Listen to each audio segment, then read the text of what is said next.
जैसा कि आप लोगों को पता है कि बीएससी के क्लास जो है स्टार्ट हो गए हैं और हर एक टीचर अपने सब्जेक्ट को अपने हिसाब से यहाँ पढ़ाएंगे। जैसा कि हमारा सब्जेक्ट जो है मैथमेटिक्स है और मैथमेटिक्स से में सबसे पहले हमें बताना चाहेंगे कि मैथमेटिक्स में कितने पेपर होते हैं। तो मैथमेटिक्स में जो है 3 पेपर होते हैं। पहला है अलजेब्रा एंड ट्राइग्नोमेट्री। ये पेपर जो है क्या है, फर्स्ट पेपर फर्स्ट है अलजेब्रा एंड ट्राइग्नोमेट्री। दूसरा कैलकुलस है, ये आपका पेपर सेकेंड है।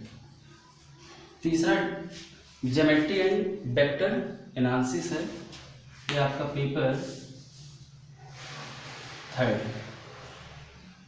तो इस प्रकार से मैथ के कुल पेपर 3 पढ़ने हैं। तो इन तीनों पेपर में सबसे पहला पेपर जो है स्टार्ट करेंगे अलजेब्रा एंड ट्राइग्नोमेट्री। ये पेपर फर्स्ट है। अलजेब्रा एंड ट्राइग्नोमेट्री में इसको 2 पार्ट में डिवाइड किया गया है। एक ट्राइग्नोमेट्री है, दूसरा अलजेब्रा है। तो ट्राइग्नोमेट्री वाला पार्ट जो है इसको हम बाद में पढ़ाएंगे। तो सबसे पहले हम अलजेब्रा स्टार्ट करेंगे, जहाँ से स्टार्ट होता है पहला topic sequence and it's convergent. Sequence and it's convergent में एक जो है इसके जो थ्योरी हैं, जब तक थ्योरी बढ़िया से समझ में नहीं आएगा तब तक इससे रिलेटेड जो क्वेश्चन होगा आप सॉल्व नहीं कर सकते। इसलिए ये जो सीक्वेंस एंड इट्स कन्वर्जेंट का चैप्टर है, इसमें सबसे पहले बेसिक कॉन्सेप्ट को क्लियर करने होंगे। जब बेसिक कॉन्सेप्ट अच्छे तरीके से क्लियर हो जाएगा तो हमें विश्वास है कि उससे रिलेटेड जो भी क्वेश्चन होंगे उसे आसानी के साथ आप एक्सेप्ट कर सकते हैं, मतलब उसको कर सकते हैं। अब बात यह है कि बीएससी फर्स्ट ईयर का जो पेपर होता है उसमें ऑब्जेक्टिव टाइप क्वेश्चन एग्ज़ाम में आते हैं।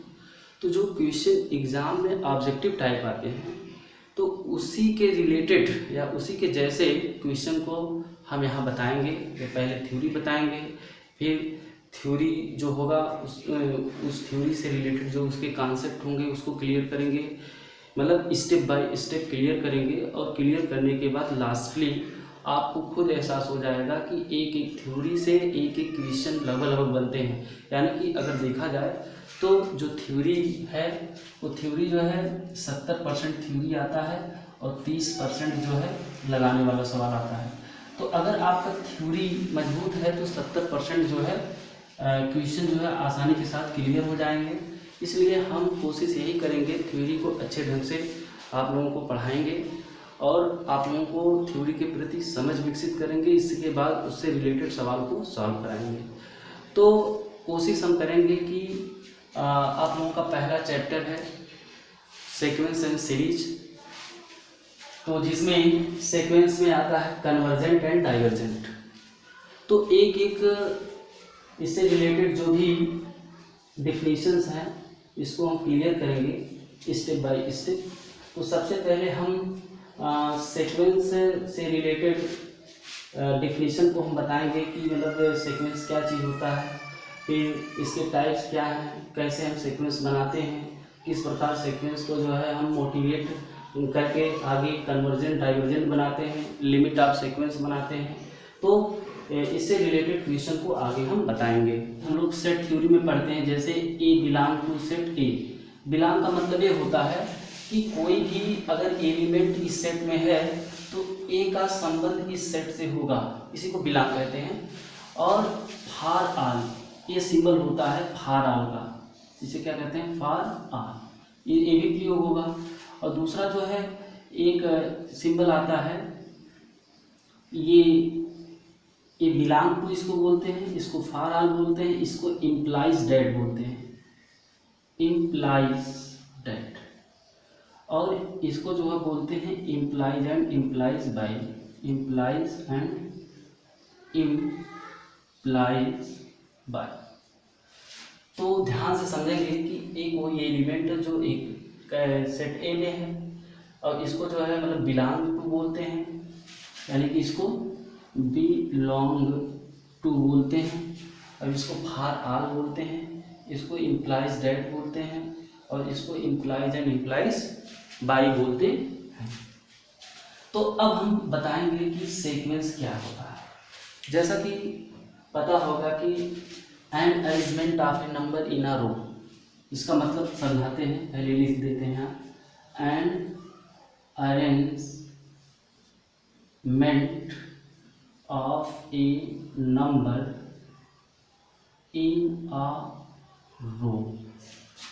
in a row is called sequence।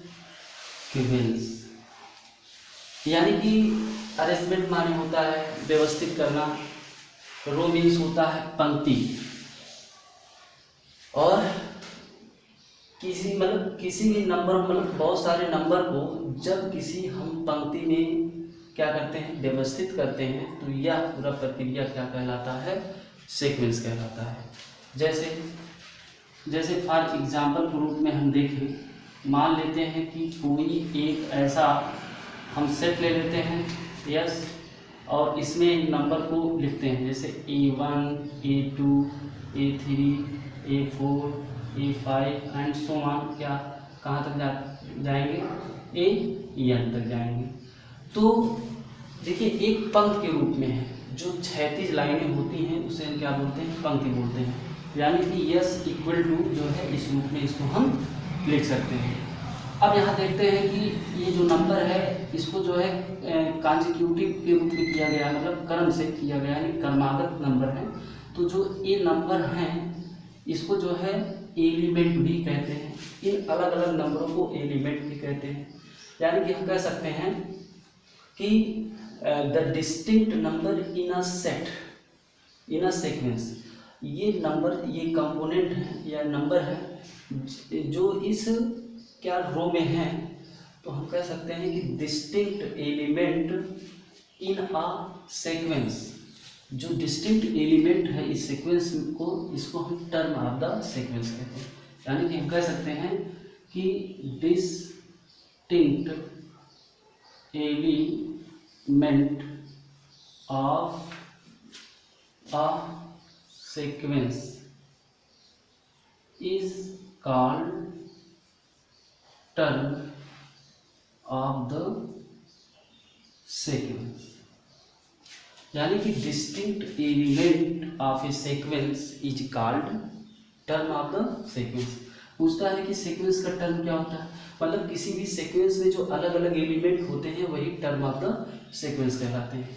तो जैसे हम सीक्वेंस को कैसे डिनोट करते हैं, देखिए A1 A2 A3 A4 एक प्रकार का सीक्वेंस है, तो A से लेकर N तक है। इसका मतलब इस सीक्वेंस को हम इस प्रकार डिनोट कर सकते हैं, ये डिनोटेशन का जो है सिंबल होता है such that N belong to natural number. N जो है आपका प्राकृतिक संख्या हो, जैसे N का मान 1 2 3 4 5 6 लेते चले जाएंगे, तो 1 2 3 4 5 इस प्रकार मिलते चले जाएंगे। इसलिए मतलब इस प्रकार ये जो पूरा रूल है ये सीक्वेंस का रूल है, यानी कि हम लोग सीक्वेंस इसी प्रकार से बनाएंगे। अगर दूसरे सेंस में हम देखें जो सीक्वेंस बनता है वो ये जो है डोमेन और कोडोमेन के रूप में बनता है, domain and codomain. Domain means होता है प्रांत, तो इसके रूप में कैसे बनता है, कहा जाता है कि कोई अगर सीक्वेंस AN है, इसका सेट ऑफ जो डोमेन है उस सेट ऑफ क्या होना चाहिए, नेचुरल नंबर होना चाहिए, और इसका codomain set of real number होना चाहिए। यानी कि कोई सीक्वेंस नेचुरल नंबर से अगर रियल नंबर पे जाता है तो ये भी एक प्रकार का क्या कहलाता है, सीक्वेंस कहलाता है। इस सीक्वेंस की डिफिनीशन एक्सटेंडेड फॉर्म में लिया जाता है। तो इस प्रकार यहाँ हम देख रहे हैं सीक्वेंस किसे कहते हैं कि an arrangement of a number in a row is called a sequence, और इसके जो एलिमेंट्स होते हैं वो टर्म ऑफ द सीक्वेंस कहलाते हैं। और इसके टाइप्स होते हैं, सबसे पहले हम चर्चा करेंगे कि सब सीक्वेंस क्या होता है। देखिए जिस प्रकार सेट का एक छोटा सा पार्ट सबसेट होता है, मतलब समुच्चय का एक छोटा सा भाग उप समुच्चय होता है, ठीक उसी प्रकार सीक्वेंस का एक छोटा सा भाग क्या हो जाएगा, सब सीक्वेंस हो जाएगा। यानी कि हम कह सकते हैं कि सब sequence is a part of a sequence which is already arrangement in a number of row in a sequence term of the sequence। इसको जो है हम एक नंबर मतलब एक जो है क्रम के रूप में व्यवस्थित करेंगे। यानी कि सीक्वेंस को हम इस प्रकार जो है रिप्रेजेंट कर सकते हैं, sequence AN, sequence BN, sequence CN and so on.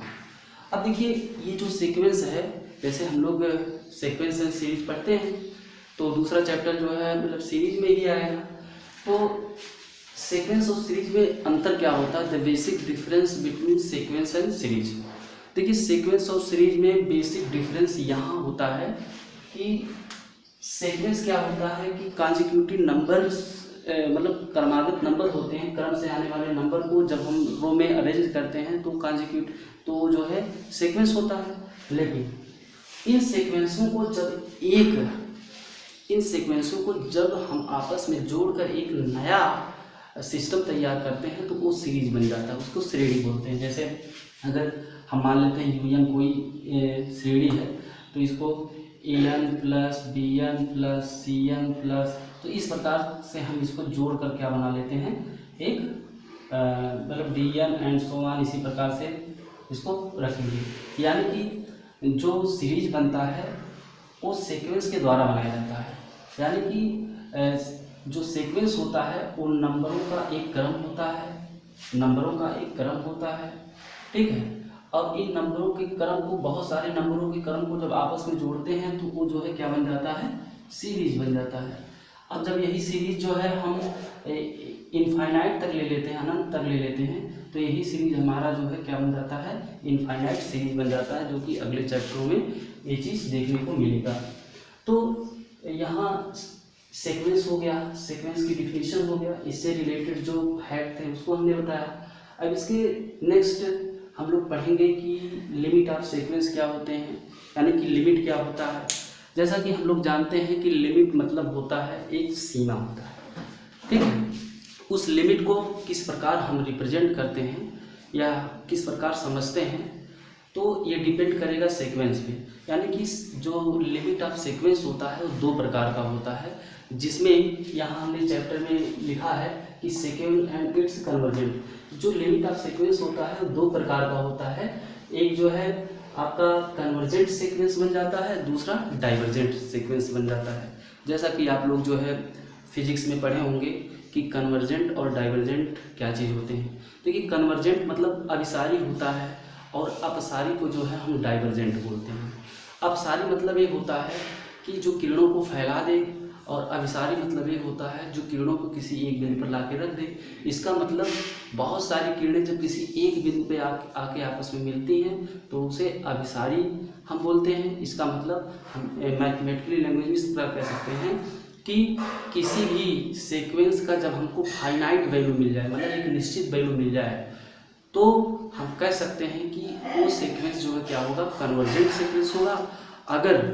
अगर किसी भी सीक्वेंस का जो लिमिट है वो इनफाइनाइट हो जाए तो वही सीक्वेंस जो है डाइवर्जेंट सीक्वेंस बन जाएगा, यानी कि अपसारी अनुक्रम बन जाएगा जिसको बोलते हैं।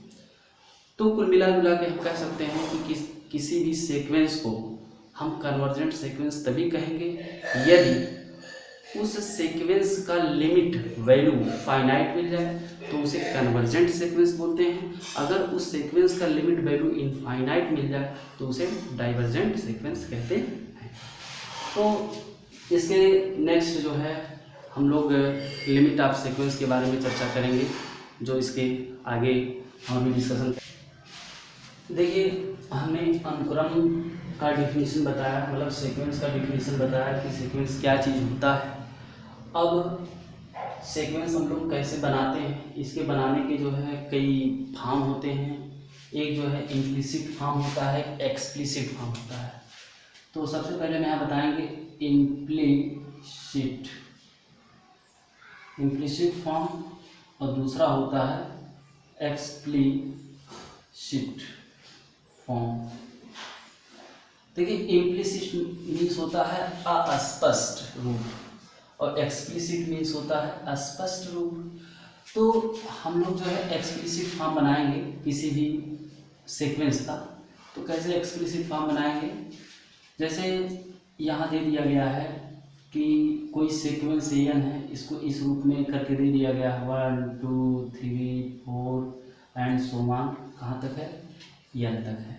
इसका मतलब इसको हम ऐसे भी लिख सकते हैं, इसका लिखने का तरीका जो एक्सप्लिसिट फॉर्म में लिखा जाता है, यानी कि ए एन इक्वल टू हो जाएगा N such that N belong to natural number. यानी कि ये जो एक फॉर्म मिला, ये भी क्या है, ये जो फॉर्म मिल रहा है ये जो है एक सीक्वेंस का रूप है, मतलब एक एक्सप्लिसिट फॉर्म है इसका।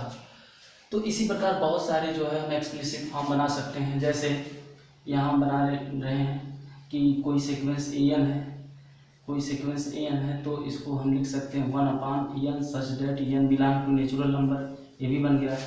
इसी प्रकार जो है कोई सीक्वेंस एन है तो 1/n plus 1/n such that N comma N belong to natural number का है, ये भी एक रूप बन गया। इसी प्रकार जैसे हम ए एन इक्वल टू लिख लेते हैं -1 की power n such that N belong to n, ये भी हो गया एक सीक्वेंस। इसी प्रकार और देखते हैं कि -1 प्लस 1 की power n such that N belong to n, ये भी हो गया। और इसका कई रूप है, कई रूपों में इसको हम लिख सकते हैं। ये जो है एक प्रकार का क्या है, सीक्वेंस है। तो -1 की पावर एन प्लस एन की power n such that N belong to n, ये भी एक जो है ये सीक्वेंस का क्या हो गया, फॉर्म हो गया। तो बहुत सारे फॉर्म जो है सीक्वेंस के मिलेंगे, तो इस प्रकार से मिलेंगे। तो इसको एक रूप से दूसरे रूप में हमको करना होता है, और यही जो सीक्वेंस होता है इसी का जो है मतलब इसी पर सवाल पूछा जाता है कि इसका लिमिट वैल्यू क्या होगा, लिमिट वैल्यू क्या होगा। पहला क्वेश्चन यहाँ से ही बन जाता है। दूसरा क्वेश्चन यहाँ से बनेगा इसका सुप्रीमम वैल्यू क्या होगा, इन्फीमम वैल्यू क्या होगा, इसका लोअर बाउंड क्या होगा, इसका अपर बाउंड क्या होगा। तो हम लोग जो है सीक्वेंस डिफिनीशन जानने के बाद इससे रिलेटेड जो भी प्रॉब्लम होगा उसको आगे हम बताएंगे लिमिट ऑफ ए सीक्वेंस में। तो सबसे पहले हम लोग ये जानेंगे कि लिमिट ऑफ सीक्वेंस होता क्या है। जब लिमिट ऑफ सीक्वेंस हमको पता चल जाएगा तब एक एक करके हम इसका लिमिट वैल्यू भी निकाल सकते हैं, सुप्रीमम वैल्यू भी निकाल सकते हैं, इन्फीमम वैल्यू भी निकाल सकते हैं। अब ये चीज़ मतलब सुप्रीमम वैल्यू क्या होता है, मतलब सुप्रीमम क्या होता है, इन्फीमम क्या होता है, अब इसको सबसे पहले आप लोगों को समझना होगा। तो उसको समझने के लिए सबसे पहले आपको लिमिट ऑफ ए फंक्शन को समझना पड़ेगा। जब तक लिमिट ऑफ ए फंक्शन को नहीं समझेंगे तब तक ऐसे सीक्वेंस की प्रॉब्लम को आप सॉल्व नहीं कर सकते। और इन प्रॉब्लम को सॉल्व करने के लिए इसके बहुत सारे बेसिक जो है लिमिट्स होते हैं, स्टैंडर्ड लिमिट होते हैं, स्पेशल लिमिट होते हैं इसके। तो और स्पेशल लिमिट पे बहुत सारे थ्योरम होते हैं, नेम वाइज थ्योरम होता है, जैसे आपका सैंडविच थ्योरम आ जाता है, डिरिचलेट थ्योरम आ जाता है, और काची थ्योरम आ जाता है, काची फर्स्ट थ्योरम, काची सेकंड थ्योरम। तो ये सब जो है चैप्टर के आगे है। तो पहले छोटे छोटे कॉन्सेप्ट को हम लोग समझेंगे। जब छोटे छोटे कॉन्सेप्ट को समझ चुके होंगे तो जो नेम वाइज थ्योरम है वो आसानी के साथ समझ सकते हैं, क्योंकि अधिकतर क्वेश्चन एग्जामिनेशन में वहीं से आता है। आपके नेम वाइज जो थ्योरम है, यानी कि लिमिट के जो थ्योरम हैं वहीं से क्वेश्चन अधिकतर पूछे जाते हैं। और जो आपका ट्राइग्नोमेट्री है, ट्राइग्नोमेट्री से ज़्यादा सवाल नहीं पूछा जाता है, बस वही फार्मूला पूछा जाता है। बस 5 6 7 सवाल ऐसे होते हैं जो उसको सीधे से सीधे मतलब एग्जाम में रख देते हैं, उसको लगाना पड़ता है। अगर आपका थ्योरी का कॉन्सेप्ट क्लियर है तो इतना विश्वास है कि आप सवाल को आसानी के साथ सॉल्व कर सकते हैं। कितना भी कठिन पेपर क्यों ना आए, अगर आपका थ्योरी कंप्लीट है तो 100% आपको जो है कोई सॉल्व करने में कोई परेशानी नहीं होगी। तो अब हम लोग जो है लिमिट ऑफ फंक्शन देखते हैं कि लिमिट ऑफ फंक्शन क्या होता है। तो लिमिट ऑफ फंक्शन यहाँ देख रहे हैं डेफिनेशन कि कोई फंक्शन है, मतलब किसी फंक्शन को लिमिट ऑफ ए फंक्शन हम बोलेंगे। मतलब यदि n tends to limit n tends to infinity F of n equal to n है, फार ये जो क्या होता है, ये हमारा लिमिट होता है। इसी लिमिट पे डिपेंड होता है कि कोई मतलब किसी भी सीक्वेंस का वैल्यू क्या होगा, फाइनाइट होगा या इनफाइनाइट होगा, यहीं से ही निकलता है। फिर आगे चल के monotone convergent, monotone divergent, monotone increasing, monotone decreasing जैसे फंक्शन मिलेंगे। तो सबसे पहले आपको मतलब ये चीज़ है कि लिमिट ऑफ फंक्शन, सबसे पहले आपको डेफिनेशन एकदम समझना पड़ेगा। जब तक डेफिनेशन आप लोग नहीं समझ पाएंगे तब तक लिमिट ऑफ फंक्शन या लिमिट ऑफ सीक्वेंस के सवाल को सॉल्व नहीं कर सकते। तो ये जो डेफिनेशन लिखा हुआ है इसको चाहे जैसे आप लोग अपने दिमाग में बैठाइएगा, तभी जाके आगे जो है सवाल को सॉल्व करने में सक्षम होंगे। तो चलिए देखते हैं, मतलब किसी फंक्शन को लिमिट ऑफ ए फंक्शन कहा जाता है यदि फंक्शन का हम जो लिमिट है n को इन्फिनिटी मतलब इनफाइनाइट ले जाते हैं, इसका मान जो है यल मिलता है। ये जो है माना हुआ मान है, यानी कि इसको हम लिख सकते हैं से मतलब अपने हिसाब से हम मान लेते हैं कि ये वैल्यू जो है क्या है, यल है। अब इसी में जो है एक आर्बिट्रेरी नंबर चूज करते हैं। आर्बिट्रेरी नंबर मीन्स होता है स्वेच्छ चर, जिसको हिंदी में मतलब ऐसा नंबर जो हम अपनी इच्छा अनुसार चूज करें, वो नंबर बढ़ भी सकता है, वो नंबर घट भी सकता है। तो यानी कि हमने यहाँ आर्बिट्रेरी नंबर ले लिया, साइलान इज ग्रेटर देन 0, इसको एफ साइलान बोलते हैं। क्या बोलते हैं? एफ साइलान। फिर इसके बाद ये जो सिंबल है ऐसे पाई मार के देखिए, एक ऐसे करके यहाँ एक पाई मार दिया जाता है, मतलब उल्टा ई जिसको बोलते हैं। उल्टा ई बनाएंगे तो इसको जो है बोलते हैं देन दियर एग्जिस्ट। इसको क्या बोलते हैं? Then there exist. या आप जो है देन दियर एग्जिस्ट लिखिए या इस सिंबल लिखिए। इस सिंबल का मतलब होता है देन दियर एग्जिस्ट। चलिए, तो यानी कि एक हमने आर्बिट्रेरी नंबर लिया और जो कि 0 से बड़ा है, मतलब ये जो आर्बिट्रेरी नंबर हम चूज करेंगे वो हमेशा 0 से क्या होगा, बड़ा होगा। तब देन देयर एग्जिस्ट, तब हम लोग एक ऐसा नंबर एग्जिस्ट कराएंगे, स्मॉल m लेते हैं, जो सेट ऑफ किसका होता है? नेचुरल नंबर का। यानी कि n जो होता है सेट ऑफ नेचुरल नंबर होता है, इसको हम प्राकृतिक संख्या भी बोलते हैं। यानी कि n एक ऐसा नंबर है जो नेचुरल नंबर का है, ठीक है। इसके बाद सच डेट, इसको यस डॉट टी का मतलब होता है सच डेट। सच डेट करके यही जो लिखा हुआ है एफ ऑफ एन और यल, इसको यल को इधर माइनस कर दीजिए, इस साइड ले आइए तो एफ ऑफ एन माइनस यल, इसके ऊपर मार लगा दीजिए और ये हमेशा साइलान से क्या होगा? छोटा होगा। मतलब ये जो दोनों मान है इसका मान हमेशा साइलान से छोटा होगा। तब हम ये कहेंगे फाराल मतलब जो यहाँ यम हमने चूज किया है नेचुरल नंबर का, वो जो है यन से बड़ा होगा, मतलब यन से छोटा होगा, क्योंकि जो यन है वो सबसे बड़ा नंबर है नेचुरल नंबर का, और यन जो एक हमने चूज किया है नंबर, वो जो है यन से छोटा नंबर होगा। तो कुल मिला जुला के यहाँ हम कह सकते हैं कि किसी भी फंक्शन को, मतलब किसी लिमिट ऑफ फंक्शन जो होता है, हम किसी भी फंक्शन को लिमिट ऑफ फंक्शन कहेंगे, मतलब लिमिट ऑफ फंक्शन कहेंगे यदि limit n tends to infinity F of n equal to L for any arbitrary number epsilon is greater than 0 such that m belong to n। फिर इसके बाद such that यहाँ करने के बाद हम इसका मॉडुलस वैल्यू भी लिख लेते हैं, F of n minus L is less than epsilon for all n is greater than equal to m। तो ये परिभाषा आपको याद करना होगा। ये परिभाषा अगर याद हो जाएगा तो लिमिट ऑफ फंक्शन से लिमिट ऑफ सीक्वेंस तुरंत तत्काल बना सकते हैं। तो अब इसका एक छोटा सा रूप हम दिखाते हैं। जैसे अगर बाई में ये डिफिनीशन आपको याद नहीं आता है तो केवल एक छोटा सा डिफिनीशन यहाँ याद कर सकते हैं। कैसे याद कर सकते हैं? यहाँ देखिएगा, यहाँ है limit n tends to infinity F of n equal to क्या हो जाएगा? यल हो जाएगा। तो विच इम्प्लाइज दैट, मतलब ये अगर ऐसा है तो ऐसा आगे होगा, इसका मतलब यही चीज़ है। तो mod of F of n minus L is less than epsilon for all जो n है m n is greater than equal to m, ये चीज़ होगा। तो एक छोटा सा मैथमेटिकल फार्मूला यहाँ बना लिमिट ऑफ फंक्शन का, बस यही याद रखिएगा। इसी के द्वारा जो है सब कुछ मतलब जितने सवाल हैं सब लगेंगे।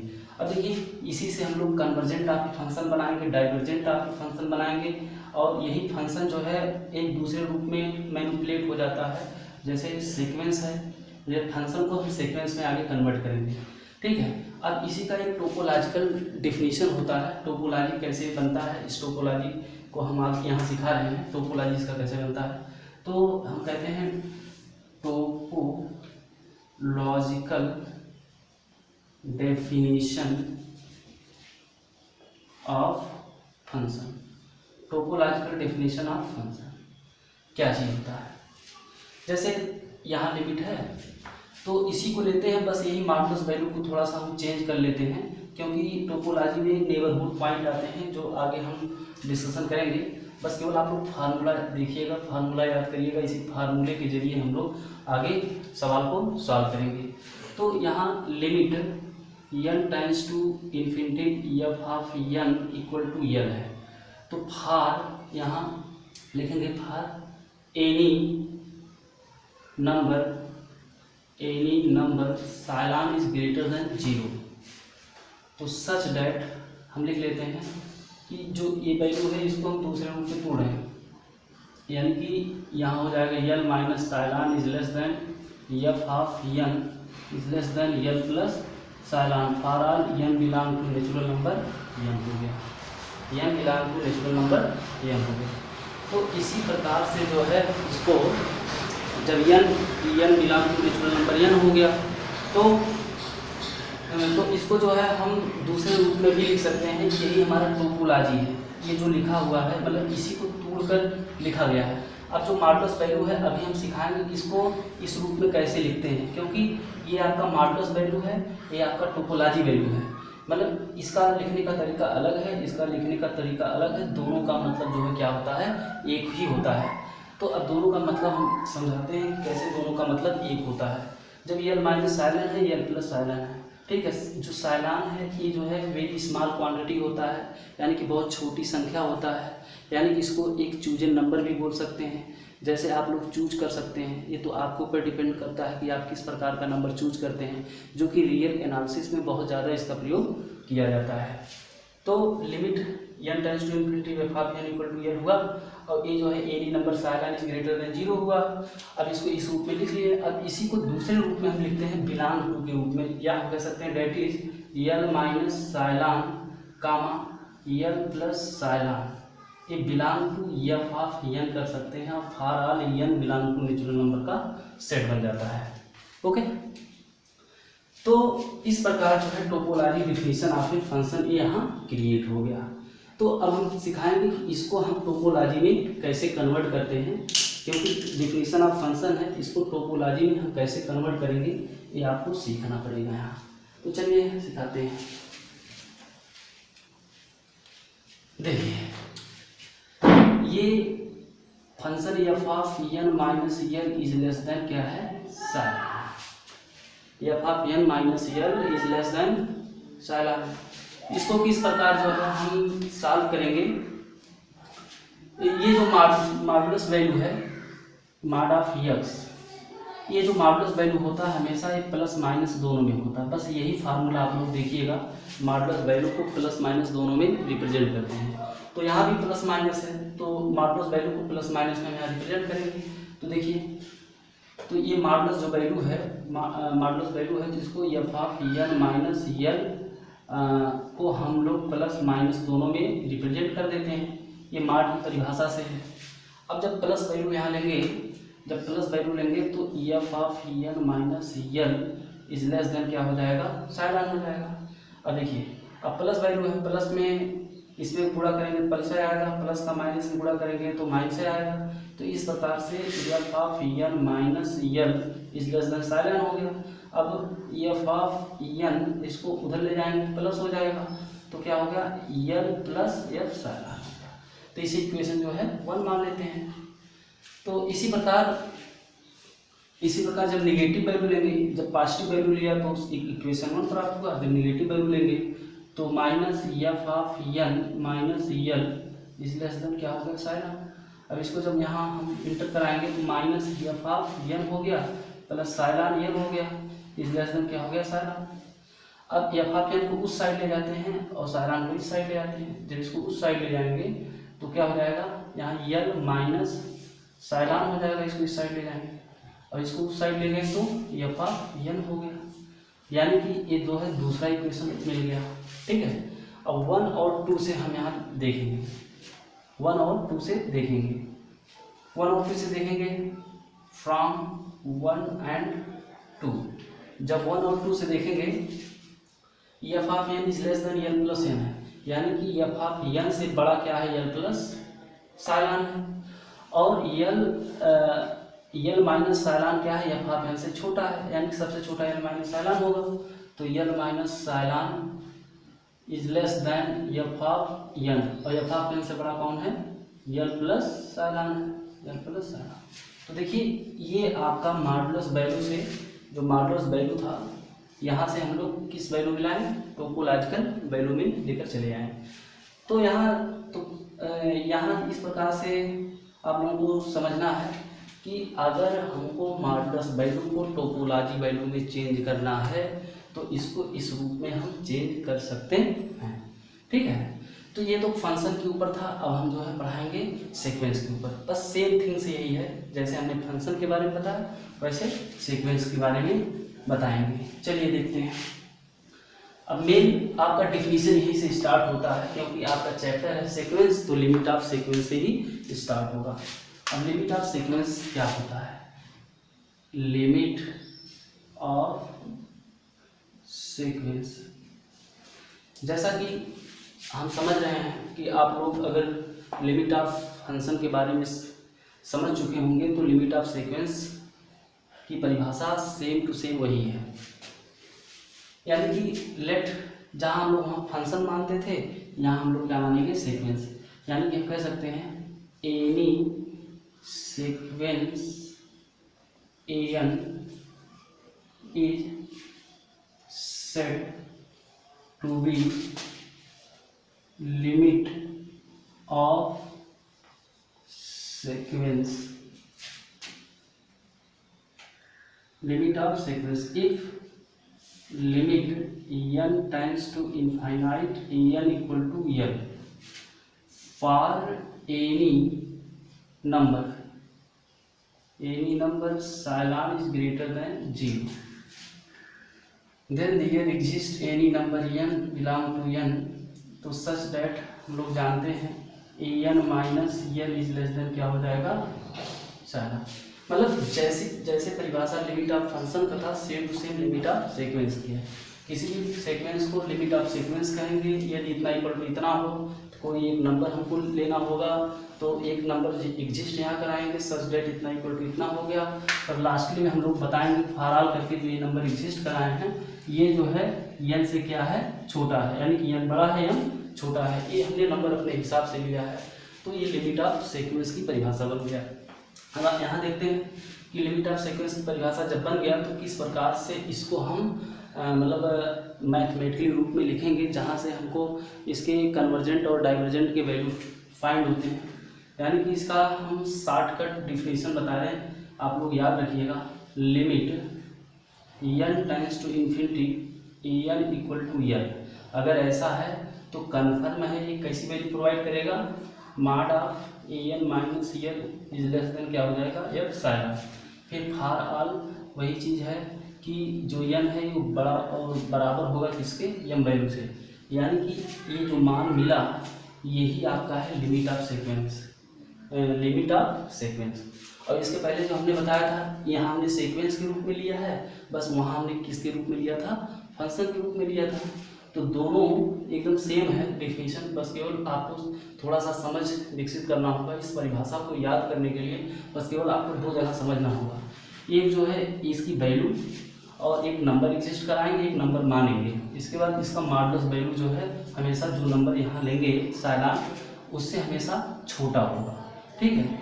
फिर अगर ये नहीं समझ में आ रहा बस केवल यही इतना याद कर लीजिएगा। तो लिमिट ऑफ सीक्वेंस अगर कोई पूछे लिमिट ऑफ सीक्वेंस क्या होता है तो सीधे सीधे फार्मूले के रूप में आप उसे बता दीजिएगा, limit n tends to infinity n equal to l which implies that, बस कुछ नहीं करना है कि an में से l को माइनस कर देना है, तो an माइनस l का मॉड लगा लीजिए और जो साइलॉन हमने नंबर लिया है उससे छोटी संख्या होना चाहिए। तो ये साइलॉन बड़ा है क्योंकि इधर मुँह खुला हुआ है तो इसलिए बड़ा संख्या है, इधर जो है बंद है इसलिए छोटा है, तो ये क्या हो जाएगा, इसका मॉड साइलॉन से छोटा होगा। अब ये जो आया लिमिट ऑफ सीक्वेंस आया, ठीक है। लिमिट ऑफ सीक्वेंस दो ही प्रकार का होता है, तो जिसको हम बोलते हैं कन्वर्जेंट ऑफ ए सीक्वेंस और डाइवर्जेंट ऑफ ए सीक्वेंस। अब डिपेंड ये करेगा कि लिमिट ऑफ सीक्वेंस में अगर ये यल है, ये लिमिट वैल्यू है, यल को हम बोलते हैं लिमिट, याद रखिएगा यल को हम क्या बोलते हैं यहाँ, लिमिट।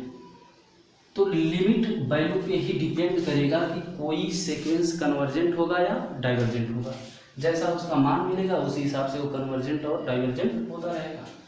तो यहाँ अगर यल का मान फाइनाइट मिल जाता है तो जैसे यल का मान अगर फाइनाइट मिल गया तो क्या हो गया, कन्वर्जेंट सीक्वेंस हो गया। अगर यल का मान इनफाइनाइट मिल गया तो डाइवर्जेंट सीक्वेंस हो गया। तो आगे हम चर्चा करेंगे कन्वर्जेंट सीक्वेंस और डाइवर्जेंट सीक्वेंस। चलिए ये परिभाषा याद रखिएगा, हमेशा जो है अपने दिमाग में बैठाए रहिएगा, और जो हम यहाँ लिख रहे हैं इसको जो है आप लोग नोट डाउन करते रहेंगे, क्योंकि ये डिफिनीशन जो है बहुत अच्छा डिफिनीशन है। अगर इस डिफिनीशन को समझेंगे तो इसी प्रकार से डिफिनीशन, जैसे एक डिफिनीशन हम बता रहे हैं इसी हिसाब से डिफिनीशन हम बताएंगे ताकि आपके दिमाग में बैठते भी जाए। नहीं तो किताबों में अलग अलग रूपों से जो है डिफिनीशन को दिया हुआ है और आप लोगों को जो है याद करने में दिक्कत होगा। अगर यहाँ से आप लोग नोट डाउन करते रहेंगे तो कोई दिक्कत नहीं आएगा, आपको याद भी हो जाएगा। अब देखिए हम बनाते हैं कि कन्वर्जेंट ऑफ ए सीक्वेंस क्या होता है। कन्वर्जेंट ऑफ ए सीक्वेंस कुछ नहीं, बस उसी के हिसाब से लिखना है। Any sequence an is said to be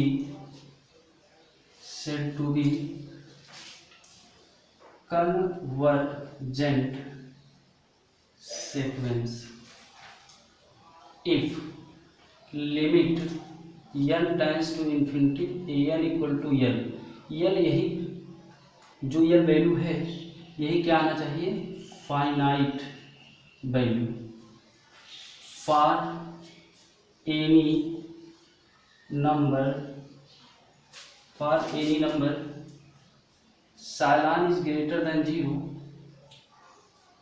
then there exists m, कोई एक नंबर है जो n बिलोंग करेगा। बस वही डिफिनीशन, लिमिट ऑफ फंक्शन की डिफिनीशन आप लोग ध्यान देंगे, उसी हिसाब से हम लिख रहे हैं। तो सच दैट हो जाएगा mod of an minus L is less than क्या, epsilon for all n is greater than equal to m। ये आपका जो है क्या है, कन्वर्जेंट ऑफ ए सीक्वेंस की डिफिनीशन है। बस जो डिफिनीशन वहाँ था बस यल का मान क्या कर देना, फाइनाइट कर देना है, तो कन्वर्जेंट ऑफ ए सीक्वेंस बन गया। तो इसको जो है इस डिफिनीशन को आप लोग लिख लीजिएगा, क्योंकि अभी हमने बताया है इसका जो है एक मैथमेटिकल रूप हम लिख दे रहे हैं। Limit n tends to infinity n equal to L, तो यल यहीं लिख दीजिएगा, finite and unique value, finite and unique value which implies that mod of क्या हो जाएगा, an minus L is less than क्या हो जाएगा, एफ साइलॉन। ये आपका जो है फार्मूला हो गया कन्वर्जेंट ऑफ ए सीक्वेंस का। अब इसी हिसाब से हम डाइवर्जेंट ऑफ ए सीक्वेंस लिख रहे हैं, कुछ नहीं करना है, सेम डिफिनीशन वही है, यही आप लोग बदल दीजिएगा इसमें।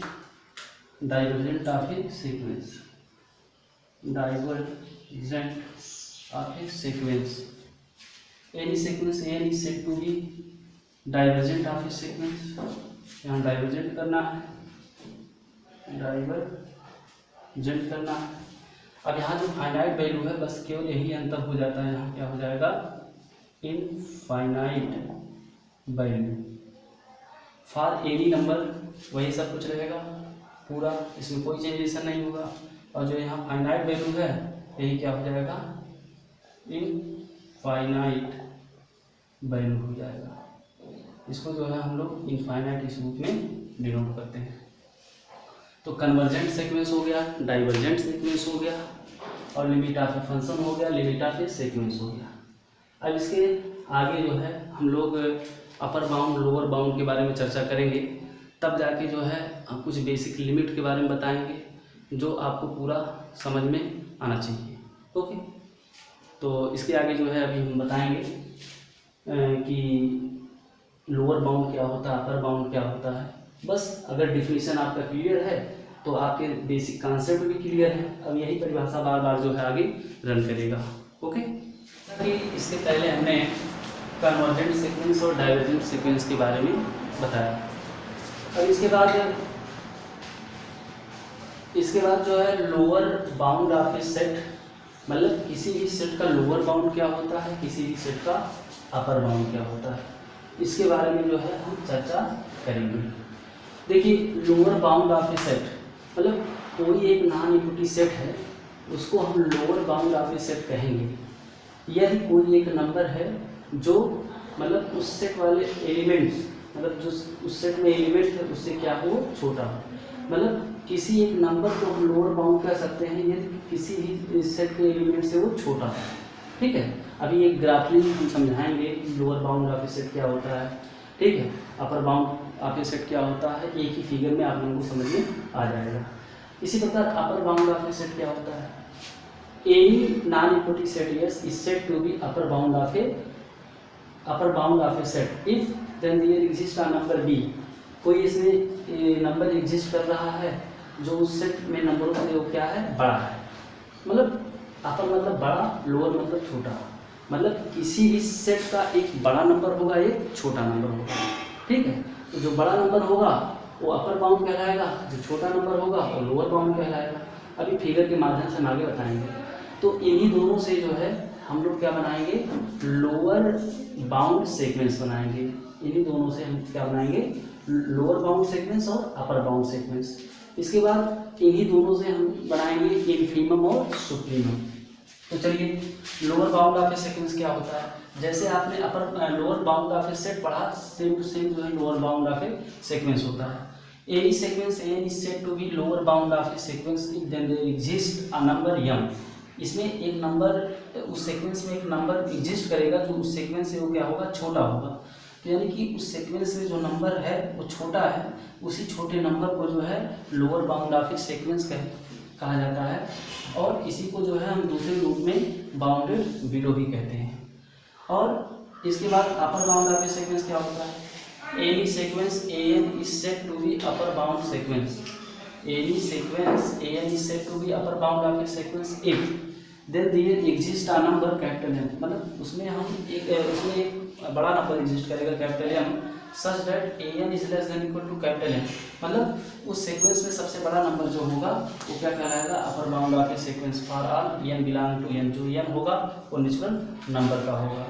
अब इसी में जैसे लोअर बाउंड में अगर हम ग्रेटेस्ट नंबर जोड़ देते हैं तो बन जाता है ग्रेटेस्ट लोअर बाउंड, उसी को इन्फीमम बोलते हैं। सुप्रीमम क्या होता है, जब अपर बाउंड में सबसे लीस्ट पॉइंट ले लेते हैं तो वही सुप्रीमम बन जाता है। इन दोनों में अपर बाउंड और लोअर बाउंड में। तो चलिए, lower bound of a set हो गया, अपर बाउंड ऑफ ए सेट हो गया, फिर इसके बाद lower bound of a sequence हो गया, अपर बाउंड ऑफ ए सीक्वेंस हो गया। देखिए, जो इसकी डिफिनीशंस हैं बस केवल आप लोग जो है समझिएगा, एक डिफिनीशन तैयार है तो दूसरे का डिफिनीशन आसानी के तरीके से, मतलब आसानी से तैयार हो जाएगा। तो चलिए देखते हैं कि कैसे तैयार होगा।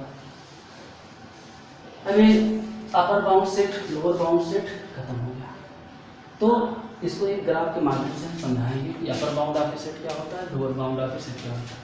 जैसे देखिए, यहाँ हम सीक्वेंस लेकर चल रहे हैं, यहाँ एक रियल नंबर लाइन है, तो यहाँ हम एक सीक्वेंस ले लेते हैं ए एन, और यहाँ एक छोटा सा सीक्वेंस ले लेते हैं स्मॉल एम, एक नंबर ले लेते हैं जो ए एन से छोटा है, और यहाँ ए एन से बड़ा क्या है, कैपिटल ए एन हम ले लेते हैं। अब सेम परिभाषा वही है लोअर बाउंड और अपर बाउंड का। देखिए, ए एन से छोटा यानी कि ए एन से क्या है, छोटा है, तो क्या हो गया, लोअर बाउंड हो गया। और कैपिटल एम जो एक नंबर है जो ए एन से बड़ा है, देखिए यहाँ ए एन से बड़ा है, तो क्या हो गया, अपर बाउंड हो गया। अब देखिए, जो यम है इसके एक पड़ोसी पॉइंट भी होंगे इससे छोटा। हमने बताया था कि एक ऐसा नंबर हम लोग जो चूज करते थे एप्सिलॉन, ये आर्बिट्रेरी नंबर अपने हिसाब से चूज करते हैं, तो हम यहाँ चूज कर लेते हैं कि यम माइनस साइलान है, और इधर जो है माइनस साइलान चलेगा, और इधर जो है क्या चलेगा, यम प्लस साइलान चलेगा। और यहाँ देखिए यहाँ यम प्लस साइलान चलेगा, यहाँ यम माइनस कैपिटल एम माइनस साइलान चलेगा। मतलब बड़े पे बड़ा, यहाँ इधर जाएंगे बड़ा होगा और पीछे जाएंगे माइनस होगा। ठीक है, तो ये नंबर आप लोग देखते रहेंगे कि कैसे, मतलब यम के हम नेबरहुड्स पॉइंट लिए हैं और इस यम के नेबरहुड्स पॉइंट लिए हैं। तो इसमें हम लोग बनाएंगे, अभी लोअर बाउंड यम है, देखिए इसको बोलते हैं लोअर बाउंड। ठीक है, इसको बोलते हैं अपर बाउंड। लोअर बाउंड में जब हम ग्रेटेस्ट, लोअर बाउंड का जो ग्रेटेस्ट नंबर होगा, ग्रेटेस्ट नंबर हम ले लेंगे तो इसको बोलते हैं greatest lower bound. Greatest number लेंगे तो यही क्या बनाएगा, इनफीमम बनाएगा।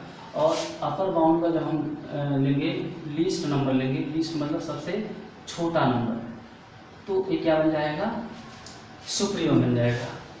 तो लोअर बाउंड सेगमेंट जो है कोई एक सीक्वेंस है जिसको हम लोअर बाउंड सीक्वेंस कहते हैं, यदि वो नंबर जो है उस सीक्वेंस में छोटा हो।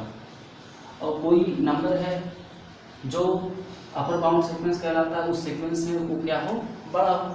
तो इस फिगर से स्पष्ट हो रहा होगा कि ये बड़ा है, ये छोटा है। तो lower bound of a sequence यहीं से हम बनाएंगे कि लीस्ट मतलब ग्रेटेस्ट लोअर बाउंड मतलब सुप्रीमम और इंफीमम। तो पहले ये तो कंफर्म हो गया होगा कि लोअर बाउंड सीक्वेंस क्या होता है, अपर बाउंड सीक्वेंस क्या होता है, ये दोनों कंफर्म है। तो चलिए हम बनाते हैं लीस्ट अपर बाउंड और ग्रेटेस्ट अपर बाउंड। देखिए डिफिनीशन बस उसी से मिलता जुलता रहेगा, जो डिफिनीशन अभी हमने लिखा था, बस उसी में थोड़ा सा कुछ पॉइंट जोड़ने होंगे तो वो लीस्ट यानी कि इनफीमम और सुप्रीमम की डिफिनीशन बन जाएगा। तो यहाँ हम बनाते हैं ग्रेटेस्ट लोअर बाउंड, इसी को बोलते हैं GLB, और इसी का दूसरा नाम होता है इनफीमम, इनफीमम होता है। तो इसकी डिफिनीशन कैसे बनाएंगे, देखिएगा हम कोई सीक्वेंस ले लेते हैं, उसको ग्रेटेस्ट लोअर बाउंड सीक्वेंस यानी कि GLB, यानी कि any sequence AN is said to be GLB यानी ग्रेटेस्ट लोअर बाउंड और infimum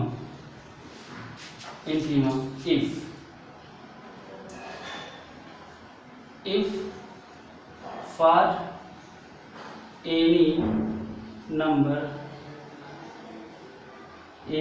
कैपिटल लोअर बाउंड है small m such that small m is less than equal to n, ये बड़ा होगा for all n belong to n। ये तो confirm है, ये लोअर बाउंड की परिभाषा हो गया। And if for any arbitrary number epsilon is greater than 0, तब सच दैट हम बोलेंगे। और यहाँ m प्लस साइलान है, तो यहाँ m small m plus epsilon is less than क्या हो जाएगा, am हो जाएगा। m plus epsilon small m plus epsilon है, फॉर ऑल जो n है n बिलोंग टू n, या कोई अगर नंबर हम ले लेते हैं मतलब n बिलोंग टू n हो गया। तो यही इसका कंडीशन है सुप्रीमम का, मतलब इससे छोटा है तो इसका जो बड़ा पॉइंट होगा, ठीक है, वो जो है सीक्वेंस AN से क्या होगा, छोटा होगा। यानी कि लोअर बाउंड में सबसे बड़ा, तो लोअर बाउंड का ग्रेटेस्ट पॉइंट, तो देखिए ये जो है लोअर बाउंड है m।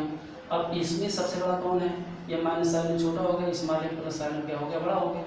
तो स्मॉल m प्लस साइलन जो बड़ा है यानी कि लोअर बाउंड में सबसे बड़ा क्या कहलाता है, GLB कहलाता है, यानी कि इनफीमम। तो अगर इसमें देखेंगे तो इनफीमम क्या होगा, लोअर बाउंडों में जो सबसे बड़ा नंबर होगा वही उसका क्या होगा, इनफीमम होगा। और जब इसमें देखिए बड़ों में सबसे छोटा, यानी कि अपर बाउंड m है और इसमें सबसे छोटा कौन सा है, m प्लस साइलन बड़ा हो गया, m माइनस साइलन छोटा हो गया। इसका मतलब बड़ों में सबसे छोटा क्या बन गया, बड़ों में सबसे छोटा ये बन गया लीस्ट अपर बाउंड। तो लीस्ट अपर बाउंड मतलब हो गया वो सुप्रीमम हो गया, यानी कि ये नंबर आपका क्या बन गया, ये आपका बन गया इनफीमम, और एक ये पॉइंट क्या बन गया सुप्रीमम, यानी कि इनफीमम बन गया और सुप्रीमम बन गया। दोनों जो है बहुत मतलब बहुत अच्छे पॉइंट हैं कि बड़ों में सबसे छोटा इनफीमम, छोटों में सबसे बड़ा सुप्रीमम। ये 2 पॉइंट आपको समझना है। और डेफिनेशन सेम टू सेम है, ऐसे डेफिनेशन जैसे इसका है वैसे उसका भी होगा, बस थोड़ा थोड़ा अंतर होगा, आप लोग देखते रहिएगा। फिर इसके बाद आता है least upper bound. Least upper bound मतलब इसको बोलते हैं LUB, और इसको हम बोलते हैं सुप्रीमम। ठीक है, अब इसकी परिभाषा क्या होगा, इसको भी किसी भी सीक्वेंस को सुप्रीमम बोलेंगे। Any sequence AM is said to be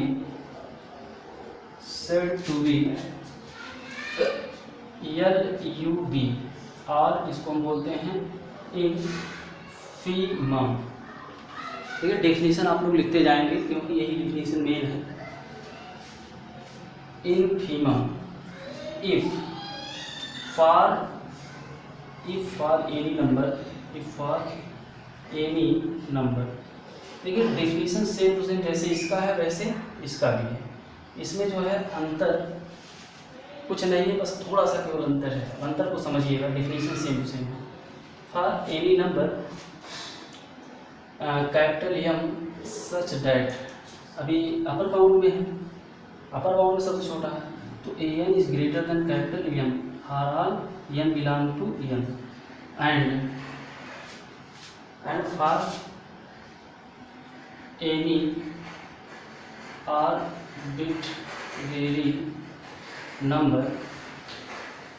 arbitrary number such any arbitrary psilon is greater than 0 such that mod of f of n minus l is less than क्या हो गया f। एक minute, अब यहाँ सबसे छोटा लेना है, तो ये जो है क्या है बड़ा था, तो यहाँ ये हो जाएगा m minus epsilon is greater than em हो जाएगा, for m belong to m। ये जो है सुप्रीमम और इनफीमम का डेफिनेशन हो गया। तो फिगर से एक बार और समझ लेंगे सुप्रीमम इनफीमम क्या होता है। ये तो डेफिनेशन था, इसके जो है फिगर। कोई एक सीक्वेंस हमने लिया, इस सीक्वेंस का सबसे छोटा नंबर स्मॉल m लिया, और इस सीक्वेंस का सबसे बड़ा स्मॉल m लिया, तो स्मॉल m का नेबरहुड पॉइंट ले लिया, तो स्मॉल m से m माइनस साइलन छोटा है और m बड़ा है। ऐसे इसका भी है, m प्लस m माइनस साइलन ये क्या है छोटा है और ये बड़ा है। तो हम देखते हैं lower bound greatest number, lower bound का जो सबसे ग्रेटेस्ट नंबर होगा, तो यहाँ लोअर बाउंड में सबसे बड़ा नंबर क्या है m प्लस साइलन है, इसलिए जो m प्लस साइलन वो क्या कहलाएगा इनफीमम, यानी GLB को इनफीमम कहा जाता है। इसी प्रकार कैपिटल M जो है वो क्या है अपर बाउंड है, अपर बाउंड में सबसे छोटा यानी कि लीस्ट अपर बाउंड, जो लीस्ट अपर बाउंड होता है सबसे छोटा नंबर क्या कहलाता है सुप्रीमम कहलाता है। तो इस प्रकार ये जो GLB है और LUB है ये खत्म हो गया, और आगे जो है हम बेसिक्स लिमिट बताएंगे, बेसिक फार्मूला बताएंगे, उस फार्मूले के जरिए जो है हम सवाल बताएंगे। और कुछ ऐसे पार्ट्स हैं जैसे नेमली थ्योरम है, नेम वाले थ्योरम को हम ड्रा करेंगे। फिर इसके बाद आपका जो है चैप्टर पूर्ण रूप से ओपन हो जाएगा। ये हमारा जो है जो थ्योरी का क्लास था, ये basic concept on sequence and convergent divergent, मतलब जो भी छोटे छोटे पॉइंट हैं उनके बारे में हम चर्चा किए हैं। अब इसी के नेक्स्ट लेक्चर में आप लोगों का कोर्स से रिलेटेड क्वेश्चन मिलता रहेगा, क्योंकि जब तक इसके बारे में समझ नहीं विकसित करेंगे तब तक आगे का चैप्टर समझ नहीं सकते हैं। इसलिए ये जो डिफिनीशन हमने बताया है, छोटे छोटे पॉइंट के बारे में बताया है, इसको अपने दिमाग में जो है फीड करना है और इसको जो है नोट डाउन कर लीजिएगा। जब नोट डाउन करेंगे, एक बार लिखेंगे, उसको समझेंगे, तो बार बार लिखने से ये याद हो जाएगा। कुल मिला जुला के कहने का मतलब ये है मैथ को जितना ही लिख कर पढ़ेंगे उतना ही सरलता से मैथ को समझा जा सकता है। Okay, thanks.